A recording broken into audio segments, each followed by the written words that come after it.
অনেক আগে আমার মনে আছে আমি শুনছিলাম যে পায়েল আপুর সাথে তার রিলেশন ছিল এই পর্যন্তই। কেয়া পায়েল বা মুনিয়ার বিষয়ে এইসব আমরা অত বেশি আমাদের ধারণা ছিল না। আমি এমনি মানে অনেক আগে আমার মনে আছে আমি শুনছিলাম যে পায়েল আপুর সাথে তার রিলেশন ছিল এই পর্যন্তই, এছাড়া তেমন কিছুই না।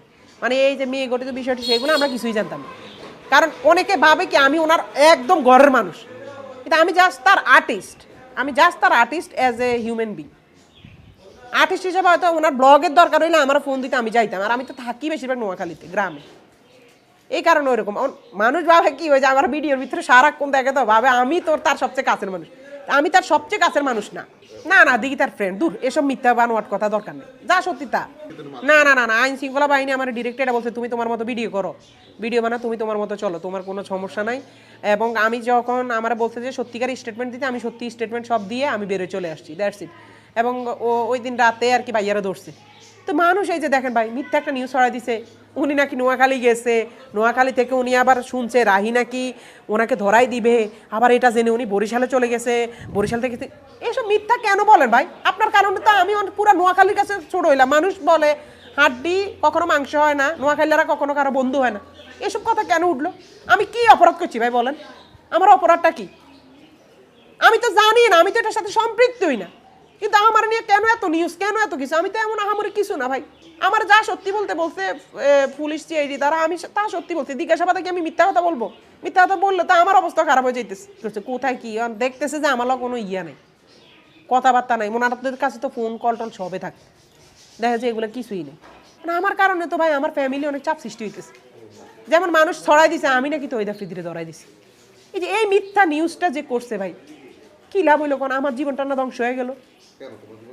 ধ্বংস এই যে ভাই দেখেন মানুষের কাছে মির্জাপুর হয়ে গেছে। স্বাভাবিক, এটা তো মানুষ বলবে, কিন্তু আমি তো তাকে ধরাই নাই ভাই, আমি এইসব দ্বারে কাছেও নাই। কিন্তু আমার মানুষ বলতেছে না যে আমি মির্জাপুর হয়ে গেছি, আমার ফ্যামিলি মেম্বার রাস্তায় নামতে পারতেছে না, আমার ফ্যামিলি বুলিংয়ে শিকার হইতেছে, আমার বউ বুলিংয়ে শিকার হইতেছে, ভার্সিটিতে যাইতে পারতেছে না, আমি নিজে রাস্তা নামতে পারতেছি না, মানুষ আমার টর্চারের মধ্যে রাখছে, এক একজন এক এক ধরনের কথা বলতেছে, আমি এক ধরনের ট্রমাটাইজের ভিতরে আছি, আমি তো এটা নিতে আর পারতেছি না। আর ভাইয়ের সাথে আমার যোগাযোগ না, ওনার সাথে আমার, আমি বলি যোগাযোগ কেমন হয়েছে, 5 আগস্টের পরে ঘটনা বলি। ওনার সাথে আমার ফার্স্ট 5 আগস্টের পর উনি 2 মাস পর বাংলাদেশে আসছে, 2 মাস কি 3 মাস পর, মানে আমার খেয়াল নাই। আয়সা আমি তখনও ভাইয়ার বিষয়ে একজনের সাথে একটা আলাপ করছি যে ভাই আমগরে বাইরে কাজ করতে দেয় না, ভাই আমগরে ঠিক মতো মানুষের সাথে মিশতে দেয় না, হ্যাঁ, এটা নিয়ে আমার অনেক ভাইয়ের উপর কষ্ট আছে। তখন ভাই আমার এটা শুনে কষ্ট পাইছে অনেক, এবং আমি জানি আজকে এই নিউজটা উনি একদিন একদিন দেখবে, বেরোবে, উনি এখনও কষ্ট পাবে। কষ্ট পাইলে এখন কিছু করার নাই ভাই। আমার জীবনের উপরও অনেক ইয়া আইতেছে একটার পর একটা। আমি তো একটা মিডল ক্লাস ফ্যামিলির ছেলে, আমার উপর এগুলো আসলে তো আমি নিতে পারতেছি না। আমার পরিবার তো ওইরকম না যে আমার এগুলো থেকে বের করতে পারবে, বাঁচে আনতে পারবে। ওনারা তো ইয়ে হয়ে গেছে, ওনাদেরটা ওনারা পারবে। কিন্তু যেটা ওনার অফিসে গেছিলাম একদিন, অফিসে যায় ওনার সাথে অফিসে, ওইখানে আমাদের অফিসের ভিতরে যা যা হওয়ার হয়েছে ভাইয়া ওখানে আমার সাথে অনেক জিজ্ঞাসাবাদ বা কথাবার্তা এইগুলো গেছে। একদিন দেখা, আরেকদিন দেখা হয়েছে জানুয়ারি 3 তারিখ ওনার জন্মদিনের দিন, উনি আমরা আসতেও বলেন, আমি নিচ থেকেই গেছি। আমি যাই জানুয়ারি 3 তারিখে ওনার সাথে কেক কাটে আসছি, এটাই লাস্ট দেখা আমার সাথে। তারপরে ফোনেও কথা হইতো না, ফোনে লাস্ট কথা হইতো ওনার সাথে আমার কথা হয়েছে সিডি বের করছে জুনের 14 তারিখ, সরি মে মাসের 14 তারিখে ওনার সাথে আমার কথা হয়েছে। তো ওই মে মাসের ভিতরে আর কি একদিন আমাকে একদিন ভিডিও কল দিছিল। তো ভিডিও কল দিছি বলতে কি ভাইয়ের সাথে তো অনেক দিচ্ছে, কেউ আলাপ আলোচনা না, আমি তো নোয়াখালী। ভিডিও কল দিয়ে আমার বলে তোর সাথে আজকে একজনের পরিচয় করাই দিব, উনি অনেক বড় মাপের নেতা, বুঝো যে তো আমার মানে মোটামুটি লিঙ্ক আপ কেমন, তুই দেখ তোর ভাইয়ের লিঙ্ক আপ।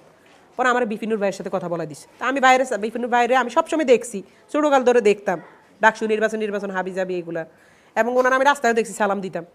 ওনাদের প্রতি আলাদা একটা শ্রদ্ধা আছে, ওনারা অনেক বড় মাপের, আমরা ওনাদের কাছে কিছুই না, আমরা একটা সাধারণ মানুষ, আমরা ওনাদের কাছ থেকে ইন্সপায়ার হই, শিখি, দ্যাটস ইট। তা আমি ভাইয়ের বললাম, বিভিন্ন বাইরে সালাম দিলাম, সালামে উত্তর নিল, আমার বলতেছে তোমাদের ভিডিও আমি দেখি, অনেক ভালো লাগে, অনেক ভালো কাজ করো তোমরা, এভাবে কাজ করে যাই, শেষ। এই হয়েছে কথা। এখন ওনারা ভাবতেছে কি আমি ওনাদের নামে কি কথা চড়াইছি না কইছি, এই করছি ওই করছি। বিভিন্নর ভাইয়ের দলের যে আরেকজন আছে রাশেদ খান ভাই, উনি আমার নিয়ে ফেসবুকে স্ট্যাটাস দিতেছে, আপনারা অনেক বড় মাপেন, আমি কি যে আমার নিয়ে আপনি স্ট্যাটাস দিতেছেন, যে আমি যে নিউজ হয়েছে যে ওই যে বাংলা এডিশনের মধ্যে যে নিউজ হয়েছে ওইটার মধ্যে যে দিছে যে আমি, ওনারা মানে বলতেছে যে ছাত্রলীগের নেতা নিয়ে আপনারা নিউজ দেন। ছাত্রলীগ কে করে নাই? নুরুভাইও তো একদিন শেখ হাসিনার মা ডাকছে, শেখ হাসিনা আফার পা ধরে সালাম দিছে, তাই বলে কি উনি ছাত্রলীগ হয়ে গেছে?